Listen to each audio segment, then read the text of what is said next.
quelque chose qui nous est cher pour chacun d'entre nous, je l'espère et je le crois. Concernant la personne du Saint-Esprit, nous avons dimanche dernier parlé du baptême dans le Saint-Esprit. Par la grâce de Dieu, dimanche dernier, le Seigneur nous a visités, nous tous, et vraiment, je veux vous encourager à aspirer, à être visités, renouvelés régulièrement dans le Seigneur et par le Saint-Esprit. Amen.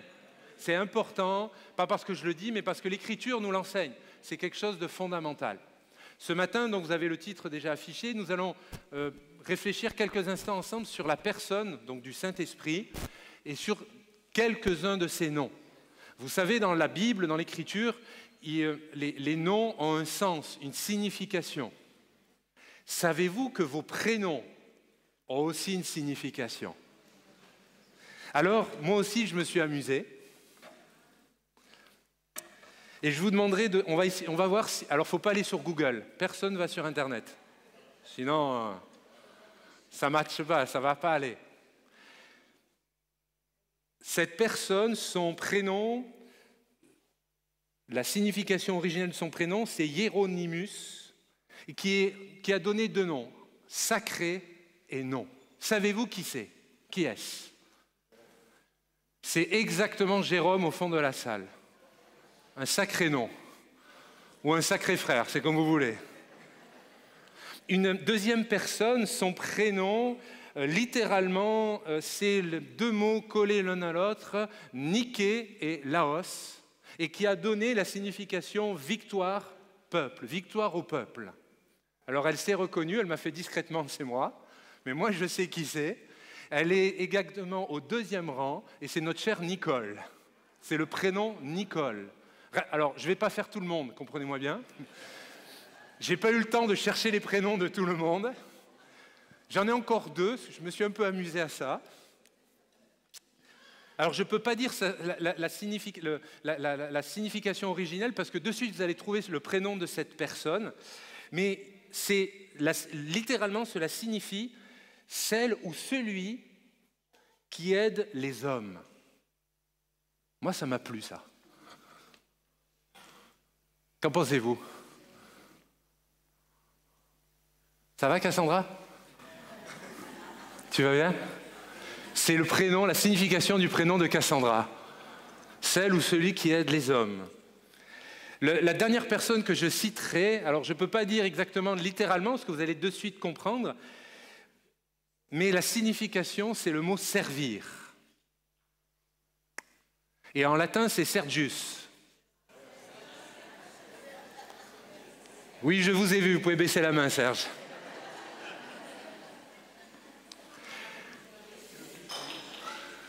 Je trouve que quand même, alors j'ai pris entre guillemets au hasard les 4 personnes, ça correspond quand même à un peu la personnalité de ces bien-aimés. Eh bien, c'est le même principe, d'autant plus, beaucoup plus, pour les noms, bien sûr que nous trouvons dans la Bible, et ce qui concerne la personne de l'Esprit, du Saint-Esprit.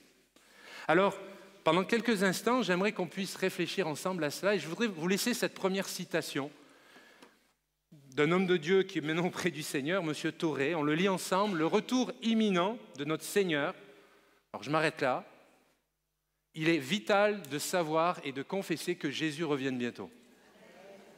Il est vital pour chacun d'entre vous que tous et toutes là dans la salle, comme vous qui nous suivez sur YouTube, vous soyez absolument certains que quand vos yeux vont se fermer sur terre, en clair quand vous allez mourir, quand nous allons mourir, que nous soyons avec Jésus au ciel pour l'éternité. Si une personne au milieu de nous n'a pas cette conviction, cette affirmation, pas juste de dire ma foi ça me plaît pas mal, c'est pas que ça vous plaise, c'est une conviction. Je t'invite, comme dit l'Écriture, je te conjure dans le nom du Seigneur, convertis-toi à Jésus, repens-toi de tes péchés. Tu as besoin de vivre cette réalité. Je continue la citation. Le retour imminent de notre Seigneur est le plus grand argument biblique en faveur d'une vie pure, désintéressée, consacrée, affranchie du monde et livré dans le service. Livré dans le service, ça veut dire je me donne à servir Dieu. Et se donner au service de Dieu, ce ne sont pas seulement les pasteurs, les ministères dons donnés à l'Église, mais ça doit être chacune et chacun d'entre nous. Ça doit être chacune et chacun d'entre nous. Ça doit être chacune et chacun d'entre nous. Ce n'est pas une option, servir Dieu. Selon nos capacités physiques, selon les saisons de vie, selon les disponibilités des uns et des autres, mais de se dire à un moment donné, quand même, Jésus a donné sa vie pour moi. Jésus a pardonné totalement mon péché. Jésus me remplit, me baptise de son esprit, me donne les dons les meilleurs. Et mon offrande ne doit surtout pas se résumer à quelques euros, parce que je ne pense pas que votre revenu mensuel se résume à 10 euros par mois. Il est, pour ma part, et si vous n'êtes pas d'accord, on pourra en discuter à la fin, je suis toujours surpris, un peu choqué, quand mes bien-aimés qui ramassent l'offrande, qui comptent, qui font ce beau service de ces diacres, ces hommes et ces femmes de Dieu qui vont compter l'offrande pour l'église locale, de voir des enveloppes avec des centimes, permettez-moi de vous dire que c'est dommage. Parce que je suis convaincu que personne n'a un revenu mensuel de 1 ou de 10 euros. Ce que je veux dire par là, je m'éloigne de mon propos, mais je vais vite y revenir. Jésus a tout donné pour ma vie. Je veux donner le meilleur pour lui. Je veux donner le meilleur pour ma vie. Mon propos n'est pas de vous culpabiliser sur l'offrande et l'argent, mais quand même, on trouve les moyens nécessaires pour s'offrir de belles baskets, une certaine montre. Ne parlons même pas des smartphones, qui coûtent maintenant le prix d'un salaire, voire même un salaire et demi. Et pour l'œuvre de Dieu, que Dieu nous fasse grandir dans sa générosité. Et merci du fond du cœur, au nom des responsables, pour tous les frères et sœurs qui donnent depuis des décennies pour que l'œuvre continue. À Dieu soit la gloire. Une vie désintéressée. Alors pendant ces quelques minutes qui sont devant moi, je voudrais vraiment réfléchir avec vous ces quelques expressions, les expressions les plus courantes. Il y en a d'autres. Ma fille, ce matin, Chloé, me disait « Papa, tu vas prêcher sur quoi ce matin ?» J'ai dit sur le Saint-Esprit. Elle me dit « Ah, c'est super, mais moi je suis au club avec ma monitrice. » J'ai dit je te ferai le retour. Elle me dit « Mais pourquoi 4 noms? Pourquoi tu n'en as pas pris d'autres ?» Parce que je ne veux pas être trop long, premièrement. Et puis ensuite, parce qu'on pourrait développer sur d'autres choses, mais mon but n'est pas d'étaler une connaissance. Mon but, c'est que pour chacune et chacun d'entre vous, vous puissiez repartir et que, comprenant ces noms, vous puissiez aussi voir une application spirituelle pour votre vie. Parce que si c'est juste pour vous faire un cours de théologie, ma foi, je vais imprimer une concordance, je vais imprimer plein de choses, je peux même vous les donner directement, ça serait plus rapide. Mais je crois que la prédication de la parole de Dieu, je suis même convaincu que ce n'est pas seulement ça. Ça doit trouver un impact, une résonance, un écho dans notre cœur. Et ça doit nous amener à amener quelque chose dans nos vies. Alors, pendant ces quelques instants, je me bornerai sur ces 4 expressions qui s'affichent devant nous, qui vont s'afficher. Mais juste vous rappeler un petit rappel rapide. Dans l'Ancien Testament, la première partie de l'Écriture, particulièrement, l'Écriture met l'emphase, l'accent sur Dieu le Père, sur le Créateur. Le Nouveau Testament, particulièrement bien sûr les Évangiles, il est mis l'emphase bien évidemment sur la personne du Fils, le Sauveur, le seul Seigneur, Jésus-Christ. Si vous êtes d'accord, vous pouvez dire Amen, il n'y a aucun souci. Et à partir de la Pentecôte, jusqu'à la seconde venue de Christ, c'est-à-dire nous, dans la période où nous sommes actuellement, il y a particulièrement l'accent est mis sur la personne et l'œuvre du Saint-Esprit. Ça ne veut pas dire qu'on ne parle plus du Père, ça ne veut pas dire bien évidemment qu'on ne prie plus Jésus, mais il est fondamental de savoir où on se trouve pour pouvoir bien être axé sur l'enseignement puissant de la parole de Dieu. OK ? Et si vous n'êtes même pas OK, j'ai une demi-heure pour vous convaincre. Alors les 4 noms que j'ai trouvés, ils sont connus bien évidemment, qu'on verra ce matin. L'Esprit de Dieu ou l'Esprit de l'Éternel. Le second, on va en voir, c'est l'Esprit de Christ, le Consolateur, et bien sûr, l'Esprit Saint, le Saint-Esprit. OK ? Alors, l'Esprit de Dieu ou de l'Éternel. Quelques textes sont affichés devant nous, j'espère que ce sera suffisamment lisible. Pour ceux qui prennent des notes, et vous les aurez également sur YouTube, Genèse chapitre 1er, verset 2, je le lis pour nous, et vous pouvez écouter, c'est des phrases courtes, c'est des textes très connus. La terre était informe et vide, c'est le début, c'est le tohu-bohu, il n'y a rien, c'est tout cela. Il y avait des ténèbres à la surface de l'abîme, et l'Esprit de Dieu se mouvait au-dessus des eaux. Deuxième référence, le livre de Job, chapitre 33 et verset 4. L'Esprit de Dieu m'a créé et le souffle du Tout-Puissant m'anime. Troisième référence, on survole la Bible, l'Évangile selon Matthieu, au chapitre 3 et verset 16, il est écrit « Dès que Jésus eut été baptisé, il sortit de l'eau. Et voici les cieux s'ouvrirent, et il vit l'Esprit de Dieu descendre comme une colombe et venir sur lui. » Et dernière référence, la fin du Nouveau Testament, 1 Corinthiens, chapitre 3 et verset 16, il déclare « Ne savez-vous pas que vous êtes le temple de Dieu, virgule, et que l'Esprit de Dieu habite en vous ?» J'aurais pu en prendre d'autres, mais je me bornerai sur ces quelques textes. Avant d'expliquer sur la thématique, on peut quand même faire des parallèles quand même pour nos propres vies. Je vais expliquer ce qui s'affiche là. Bien sûr, nous croyons fermement dans chaque parole de l'Écriture et que Dieu est le créateur de notre société, de notre monde. Amen. Amen. Mais je crois aussi que ce texte de Genèse peut s'appliquer peut-être pour certains au milieu de nous ce matin.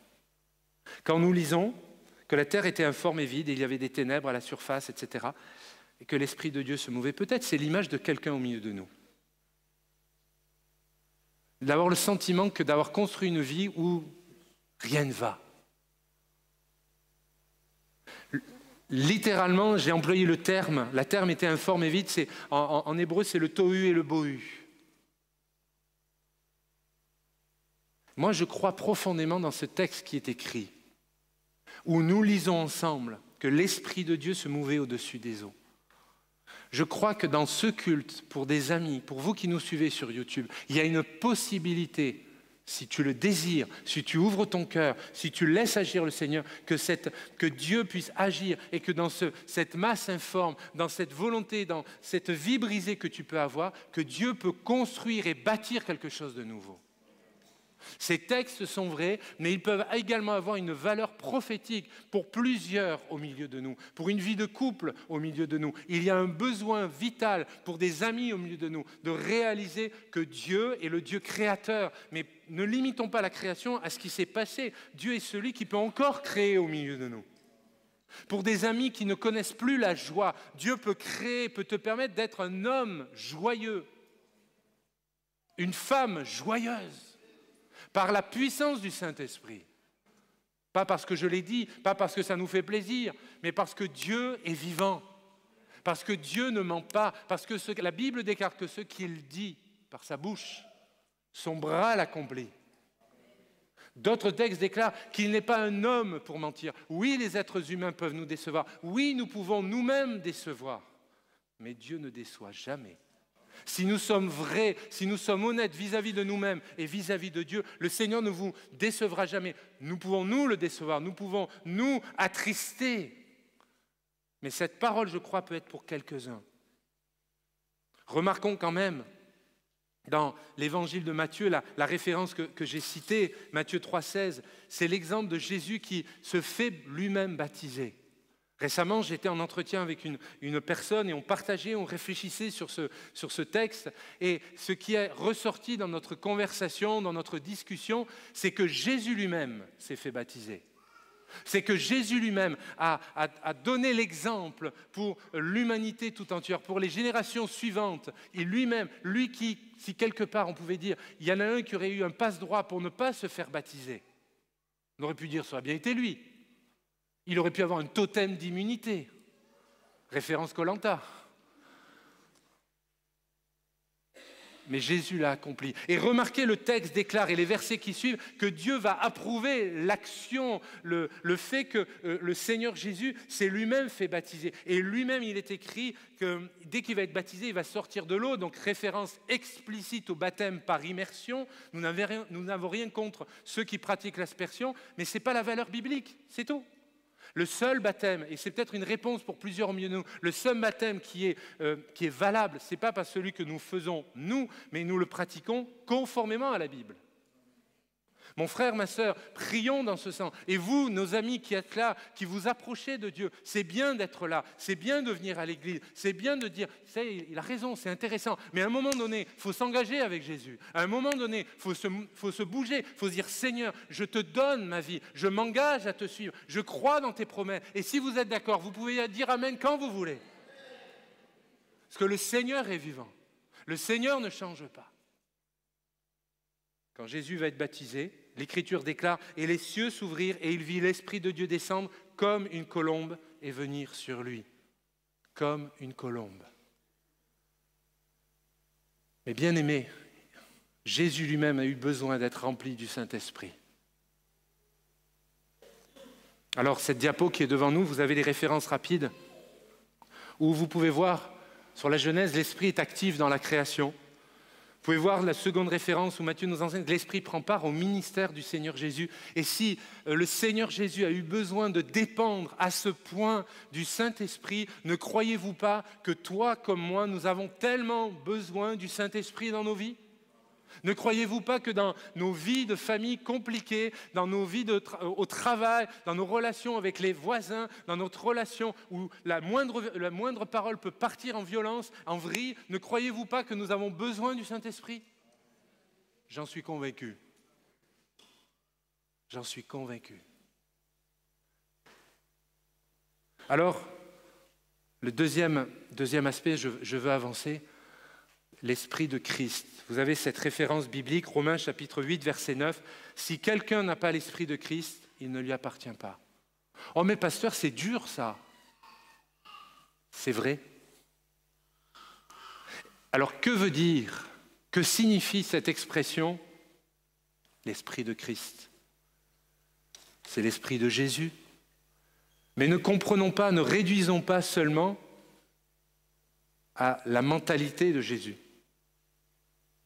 On pourrait dire les bonnes œuvres de Jésus, le témoignage de Jésus, ce qui est le cas, mais ce n'est pas seulement ça. L'Esprit de Christ, c'est l'Esprit du Seigneur, il est envoyé au nom de Christ. C'est, il représente Jésus dans la plénitude de Jésus-Christ. Demandez au Seigneur de vous remplir de l'Esprit de Christ, c'est d'avoir les compassions, les entrailles du Seigneur comme lui, il les avait, ok, mais d'avoir aussi la plénitude de Jésus, c'est-à-dire cette autorité qu'il avait lui-même. Chrétien signifie petit Christ. Mes frères, mes sœurs en Jésus-Christ, je vous invite ce matin à considérer que l'Esprit Saint, la troisième personne de la Trinité, c'est aussi l'Esprit de Christ. Avoir l'Esprit de Christ, de Jésus en soi, l'Écriture nous enseigne, c'est de marcher et vivre selon, évidemment, sa parole, mais selon l'Esprit. À un moment donné, on ne peut pas toujours marcher en étant un peu clopin-clopin, mais bien aimé dans le Seigneur. Je suis convaincu, sans connaître vos vies, mais malheureusement, je suis convaincu que bien des situations, bien de nos problèmes, de vos problèmes, trouverez leur solution ou n'auraient pas trouverez leur solution dans une obéissance totale à Jésus, c'est une évidence, ou même si en obéissant à Christ, vous aurez évité bien des problèmes. J'aurais évité bien des problèmes. Mais après avoir dit cela, il faut qu'on trouve des clés concrètes pour chacune de nos vies. La Bible nous enseigne que, comment dire ça ? Nous sommes tellement tentés de vivre selon nos propres passions. Les passions de la chair, mais il peut y avoir aussi la passion de servir Dieu et d'être en osmose, en relation, en harmonie avec l'Esprit du Seigneur. Est-ce que vous vous êtes posé la question, et je vous invite à le faire régulièrement dans votre vie, que ferait Jésus à ma place ? En vous posant la question, attention à la réponse. Que ferait Jésus à ma place dans cette situation ? Que ferait Jésus à ta place dans la situation dans laquelle tu vis ? Que ferait Jésus dans la situation dans laquelle tu te trouves ? Le sentiment d'une impasse, le sentiment où c'est totalement bouché, et c'est probablement le cas. Bien sûr que Dieu peut vous aider, vous délivrer, vous rétablir, j'en suis convaincu. Mais j'aimerais insister sur le fait que l'Évangile, c'est aussi, ça nous amène à chacune et à chacun d'entre nous à prendre nos responsabilités. Et à se dire que quand même, et j'insiste, en obéissant au Seigneur Jésus, vous allez éviter bien des problèmes. Ça ne veut pas dire qu'il n'y aura plus de problèmes, mais on évite bien des problèmes. En se gardant pur avant le mariage, on évite bien des problèmes. En donnant notre offrande selon avec la libéralité de cœur et en toute conscience devant Dieu, je vais éviter aussi des problèmes dans ma relation avec l'argent. Vous n'avez jamais pensé à cela? Dieu est pratique. La vie chrétienne, c'est tellement pratique. L'enseignement de Jésus dans tous les évangiles et l'enseignement que les apôtres ont reçu et qu'ils ont retranscrit et donné, enseigné au fil des siècles est tellement pratique. Et nous, je me mets dans l'eau, parfois, on veut tellement surspiritualiser des choses. Alors on peut mettre littéralement nos habits du dimanche, et ce n'est pas un problème. Mais parfois, ce qui peut être problématique, ce n'est pas seulement les habits du dimanche. C'est les comportements du dimanche. Là, je revais ma tenue de chrétien ou ma tenue de pasteur. Je ne savais pas qu'il y en avait une, d'ailleurs. Je la remets. Mais mon cœur est sale, mon cœur est blessé, mon cœur a du mal. Mais savez-vous que Dieu n'en a que faire de nos habits, même de ces comportements-là? La Bible déclare que Dieu veut notre cœur. Qu'il veut être en relation régulière, constante, de ce cœur à cœur avec Dieu. J'ai un texte dans l'Écriture qui m'a toujours interpellé, c'est ce disciple auprès de Jésus qui dormait sur le cœur du Seigneur Jésus. Waouh! Ça m'amène beaucoup de questions. Cette promiscuité, déjà, ça me gênerait, moi, personnellement. Qu'un ami vienne me dire « je vais dormir sur ta... » Non. Non, ta barbe me pique. Mais si on dépasse juste ce côté, j'allais dire naturel, de réfléchir, d'avoir ce cœur à cœur avec Jésus, ce cœur à cœur avec le Seigneur et le Sauveur de nos vies, mes bien-aimés. L'Esprit de Christ, c'est cela.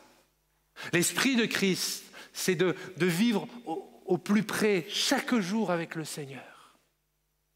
Il y a l'Esprit de l'Éternel et l'Esprit de Christ.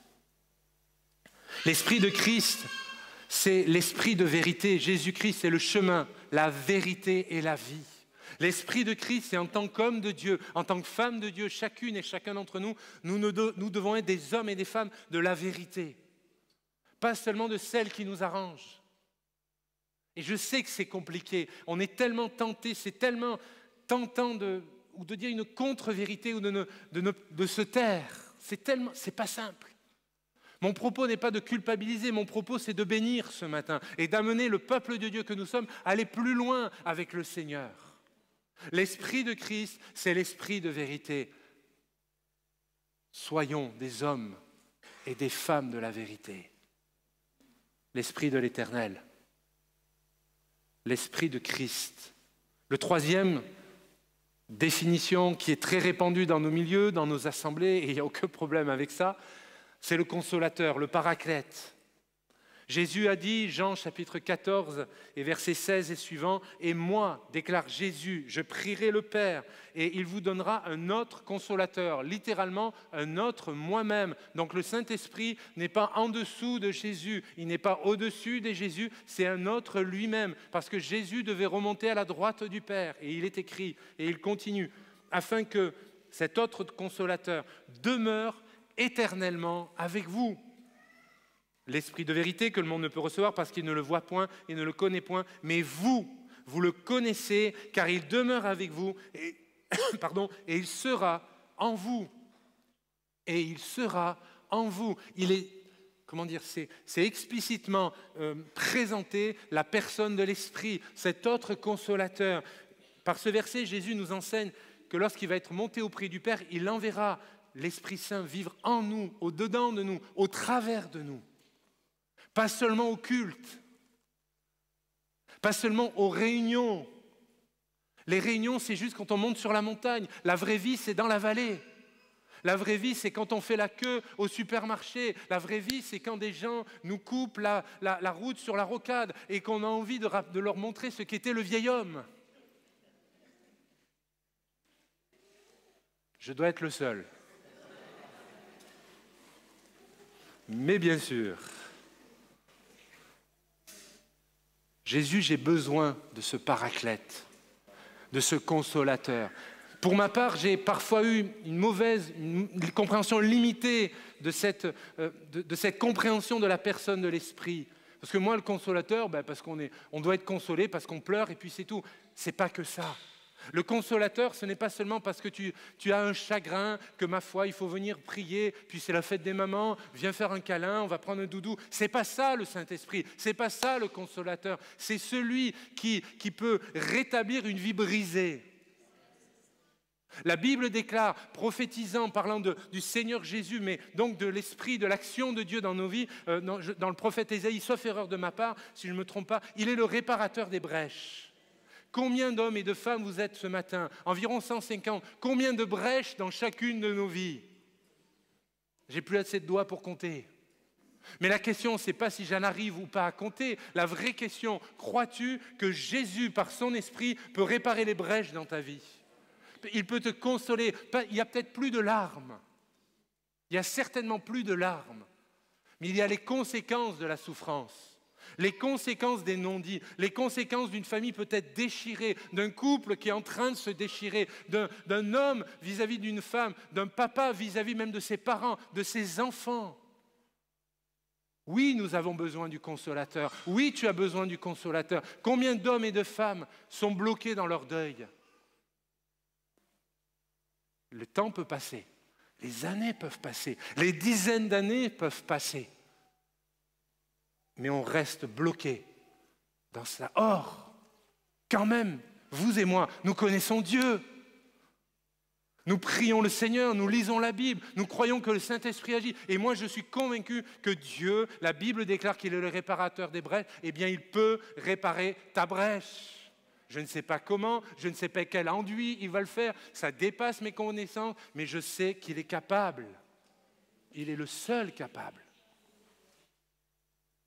Littéralement, le mot consolateur signifie quelqu'un qui est appelé aux côtés des autres, quelqu'un qui est appelé à côté de soi.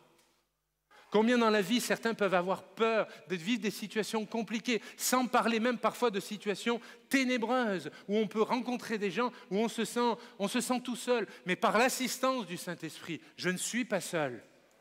Parce que celui qui est avec moi, il est plus fort, plus grand, plus costaud que tous ceux qui sont contre moi. Et dans ce moi, c'est chacun d'entre nous. Encore faut-il y croire. Encore faut-il croire que Dieu est esprit et qu'il peut venir et bénir encore et agir encore dans nos vies. Encore faut-il, permettez, je reprends une expression que j'ai citée il y a quelques minutes, se prendre en main et peut-être pour certains, sortir d'un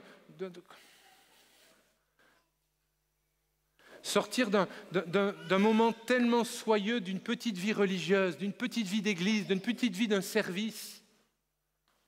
Mais mes bien-aimés, Jésus étant tellement plus de chacun d'entre nous, de vous comme de moi, de chacune et de chacun d'entre nous. Je veux m'adresser à nos aînés. Merci pour le témoignage. Merci, vous avez tracé un sillon, mais il faut continuer à nous porter dans la prière, nous les plus jeunes. Et là, je vais m'adresser maintenant aux plus jeunes.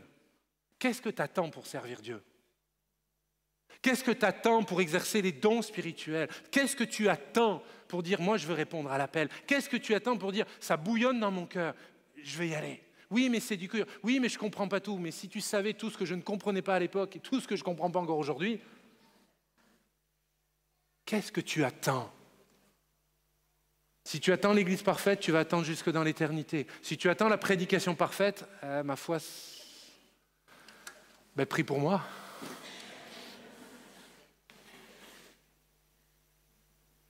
Qu'est-ce que tu attends pour donner les meilleures années de ta vie pour la gloire de Dieu? Oui, mais pasteur, moi je veux pas passer toute ma vie dans l'Église, toute la journée à l'Église. Mais je n'ai pas dit ça. Pourquoi on est presque obligé, parfois dans certains services, on a le sentiment de quémander une aide. Alors que je suppose, dans vos maisons, dans nos maisons respectives, il faut que le ménage soit fait, c'est une évidence. Enfin, je crois. Vous me faites peur, là. Vous me faites peur dans vos réponses. Pourquoi il est tellement évident dans d'autres lieux associatifs où les gens vont donner un week-end entier à être sur un terrain de sport, à s'occuper d'autres enfants, et c'est génial, et c'est tant mieux pour ces personnes-là, mais pour donner 2 heures de notre temps, parfois dans l'église, il faut négocier, il faut prier, il faut voir si vraiment c'est la volonté de Dieu. Récemment, des amis me disaient « Mais Cédric, tu as raison, servir Dieu, ça nous coûte. » Oui, ça coûte. Je n'arrive pas devant vous en me disant « Bon, je vais prendre une page. » Allez, je leur parlais de ça ce matin.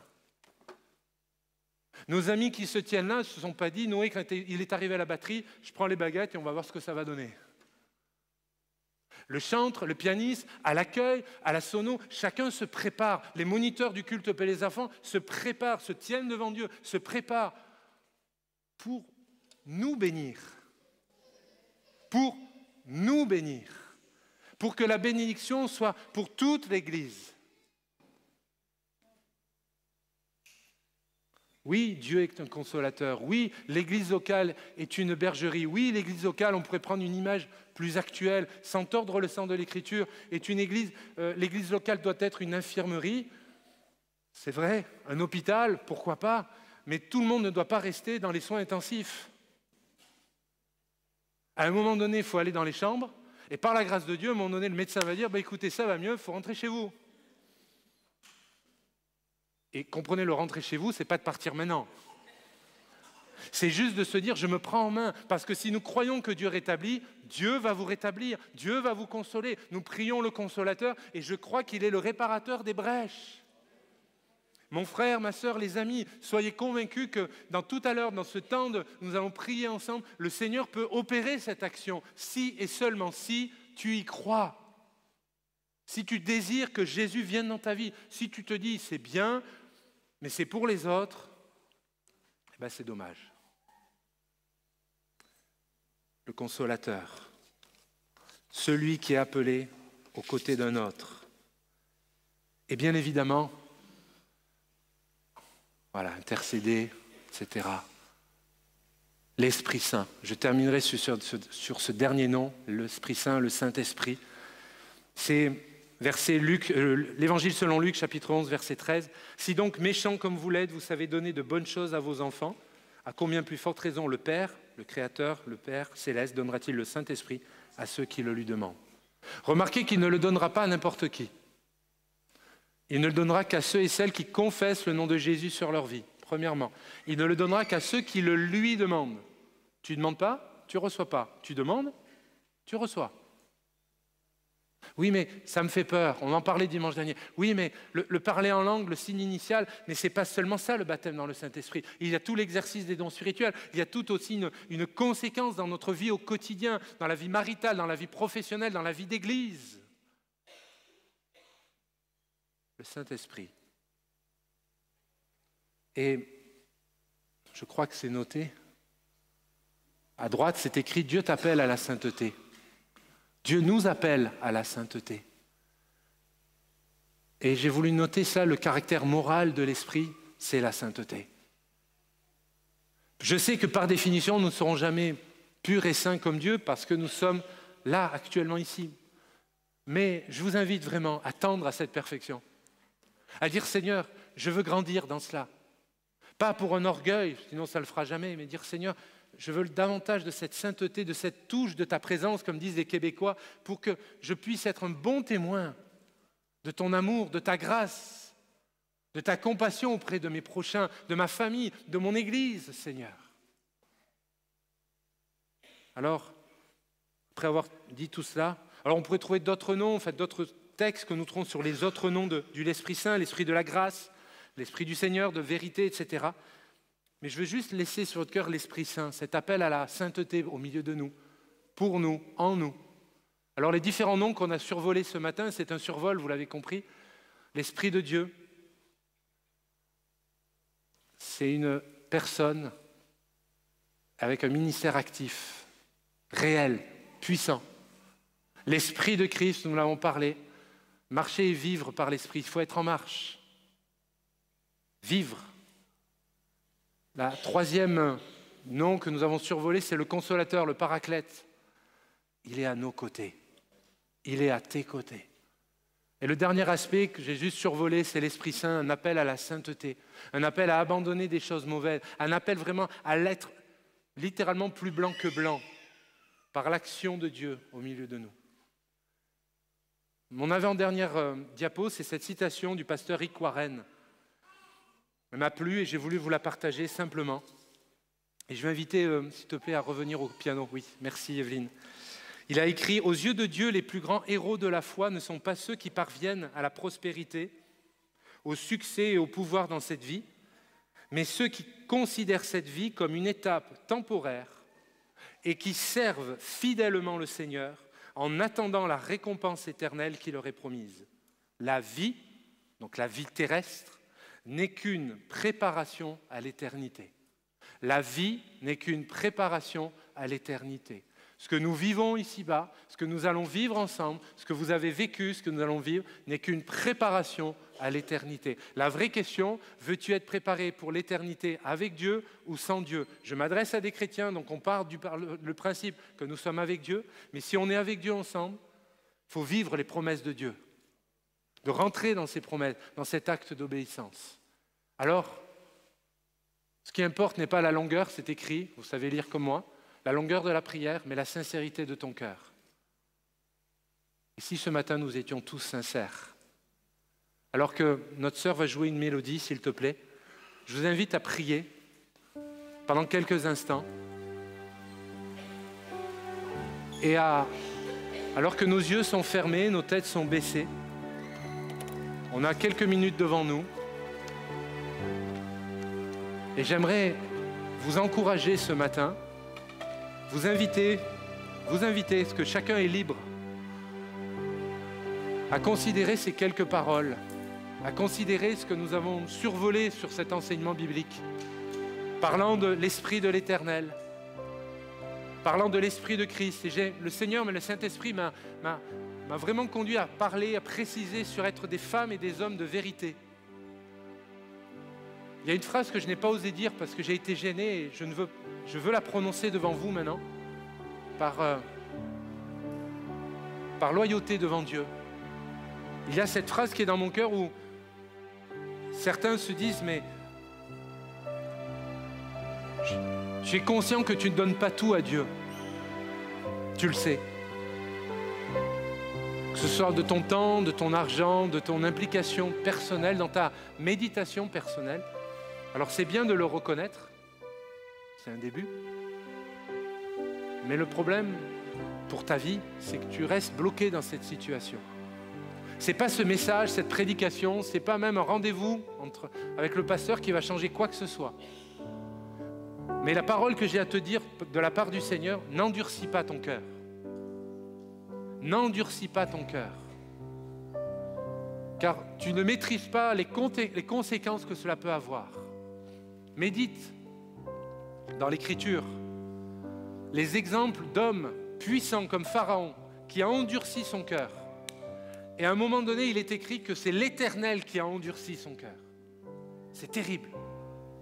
N'endurcis pas ton cœur. Si tu te sens pas seulement repris par mes paroles, mais repris par le Seigneur, humilie-toi dans le secret là, de ta prière et demande au Saint-Esprit de renouveler ta vie, de remplir ton vase.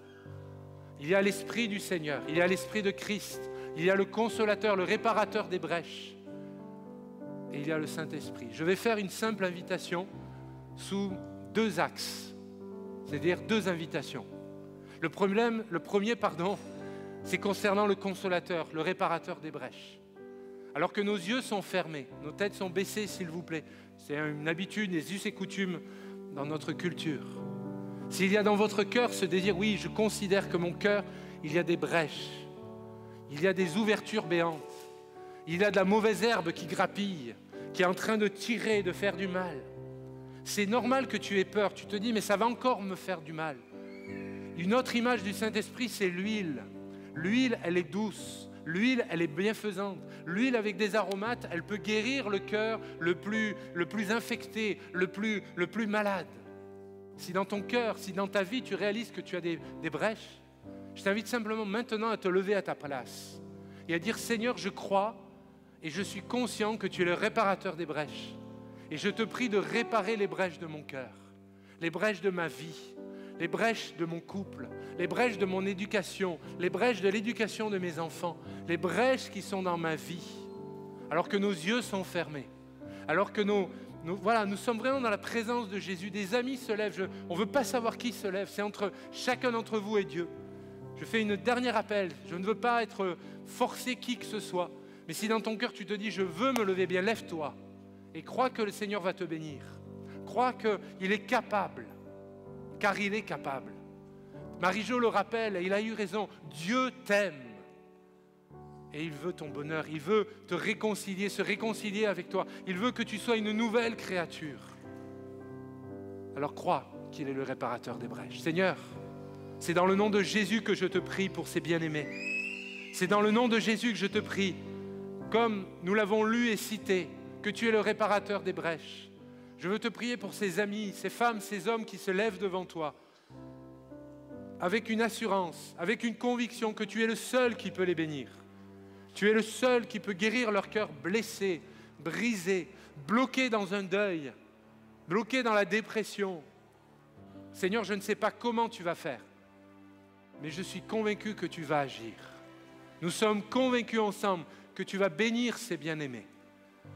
Au-delà, aujourd'hui est un momentum dans leur vie, qu'il y a un avant et un après. Au nom de Jésus, je te prie pour ces bien-aimés, que dans leur corps, dans leur âme, dans leur vie spirituelle, il y a une action puissante du Saint-Esprit. Rappelle-leur ces paroles qu'elles ont reçues ce matin. Au nom de Jésus. Amen. Vous pouvez vous asseoir. Ma dernière invitation. Et là, moi je veux rester debout parce que je m'adresse à moi-même. C'est plus de sainteté dans nos vies. C'est l'Esprit Saint. Plus de toi, Seigneur, et moins de moi et plus de toi. Si c'est votre cas, je vous invite simplement à dire, Seigneur, c'est mon cas. Et je te prie de me remplir, de remplir mon vase. Que vous soyez, voilà, je vous invite à vous lever maintenant, à dire spontanément, remplis nos vases. Remplis ma vie, Seigneur. Sers-toi de moi, Seigneur. Remplis de nouveau l'Église. Fais de nous des évangélistes. Seigneur, des apôtres, Seigneur, des docteurs, Seigneur, qu'il y ait une action puissante du Saint-Esprit au milieu de nous. Au nom de Jésus. Et vous qui restez assis, ne vous sentez pas culpabilisés. On est vraiment dans l'intimité, on est dans la présence de Jésus, on est dans la famille. Et je veux m'adresser à nos aînés. Soyez bénis, les aînés. On a besoin de vous, les aînés. Ne croyez pas, et c'est terminé, on tord l'idée, une idée mauvaise, méchante, que vous êtes plus bon à rien, c'est faux. On a besoin d'hommes, de papis, de mamies remplis du Saint-Esprit, qui soutiennent les ministères, qui bénissent, qui donnent, qui bénissent, qui ont des paroles à propos. Mais je veux de nouveau m'adresser aux plus jeunes. C'est le moment pour toi de servir Dieu. C'est le moment pour toi de rentrer dans l'appel du Seigneur que Dieu a mis sur ta vie. Seigneur, remplis-nous. On va prier ensemble pour cet appel solennel que le Saint-Esprit nous adresse, à être davantage saints. Nous sommes le peuple de Dieu et il nous appelle à être saints. Seigneur, c'est dans le nom de Jésus également que nous te prions ensemble et nous te demandons par la puissance du Saint-Esprit de briser, de brûler ce qui n'est pas de toi en nous, ce qui est futile, nos loisirs qui nous tirent vers le bas, des discussions qui n'ont pas lieu d'être, des vidéos, des choses qui n'ont pas lieu d'être. Nous ne voulons pas scroller sur des écrans avec des choses inutiles, mais nous voulons, Seigneur, croquer la vie que tu nous as donnée. La seule vie que tu nous as donnée, nous voulons la vivre pour toi, Seigneur. Je te prie pour les sœurs, les femmes ici présentes, qu'elles soient d'authentiques femmes de Dieu, des prophétesses du Seigneur, au nom de Jésus. Je te prie pour mes chers frères, pour moi-même. Relève et bénis. Fortifie. Et que tous ensemble, nous puissions continuer à te servir dans cette assemblée. Au nom du Père, notre Créateur, au nom de Jésus, notre Sauveur, et par la puissance du Saint-Esprit. Amen. Alléluia. Est-ce qu'ensemble, on peut bénir le Seigneur et applaudir Dieu pour ce qu'il fait encore aujourd'hui? Bénir le Seigneur, bénir Dieu. Alléluia. Gloire à Jésus. Vous pouvez reprendre place. À Dieu soit la gloire.